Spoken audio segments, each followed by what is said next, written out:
Commentaire du livre de la Rahmaniya, 6e partie, chapitre 4, le fonctionnaire de l'Assemblée, vers 1251 à 1254.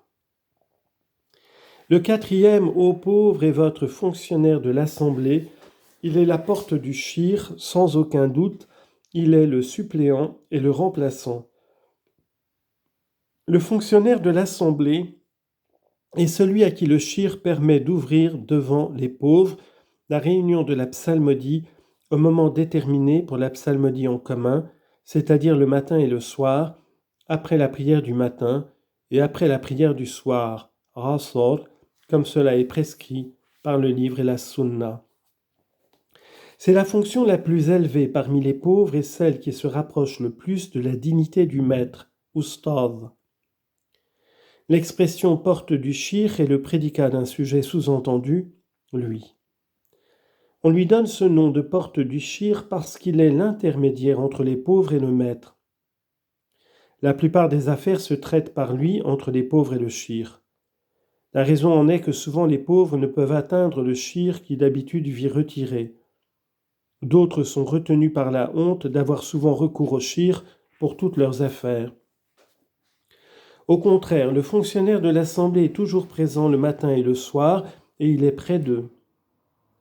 Cette expression de porte est une agréable métaphore qui s'applique au shir et le représente comme un endroit qui renferme les plus précieux trésors et les choses précieuses les plus rares. Le shir est en effet le séjour des savants intuitifs, le trésor des pauvres et des malheureux, et le fonctionnaire en est la représentation et la porte qui conduit à lui. Les mots représentant et suppliant veulent dire que ce fonctionnaire tient la place et le lieu du maître lorsqu'il est absent et qu'il est le plus capable de le remplacer lorsqu'il viendra à mourir. Il le remplace pour la formation et l'avancement des aspirants. Ses qualités sont nombreuses, en voici quelques-unes. Vers 1255 à 1258. Ces qualités, ô amis, sont d'être détaché, instruit de la voix, pieux, doux, fidèle, silencieux et affable. Le mot qualité, adab, a été expliqué. Le mot rafiq, au pluriel rofaqa, désigne le compagnon. Le nom de rafqa, compagnie, disparaît quand les deux compagnons se séparent, dit le Qamous. D'après El-Khalil, le rafiq est celui qui t'est associé, et le nom d'associé ne se perd pas par la séparation des deux amis. Le mot détaché, zahid, est celui qui renonce à ce qui ne le concerne pas. Le mot instruit de la voix signifie qu'il doit connaître ce dont les aspirants ont besoin par rapport au principe de la voix.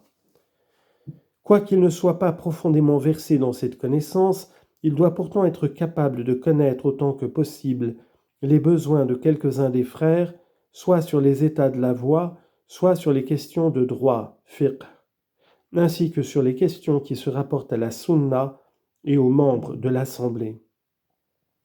En effet, il est le suppléant et le remplaçant du maître.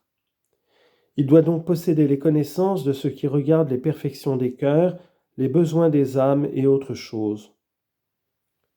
Il doit posséder les qualités mentionnées et doit être pieux, craignant de commettre les choses illicites et les choses blâmables.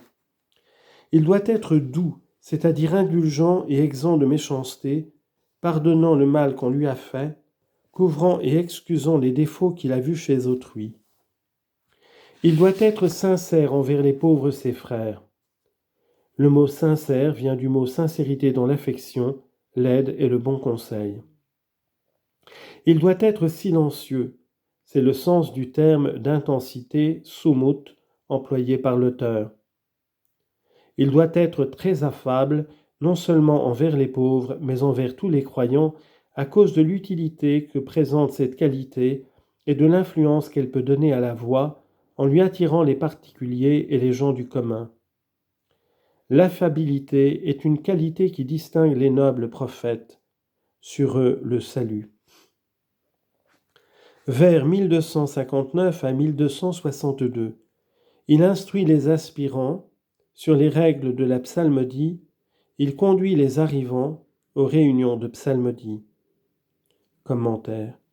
Le fonctionnaire de l'Assemblée a pour charge d'instruire les frères aspirants dans les principes de direction des maîtres spirituels, dans les règles de la psalmodie qui ont été exposées plus haut, dans leurs obligations envers leurs shir et leurs frères, dans les règles à suivre dans l'Assemblée.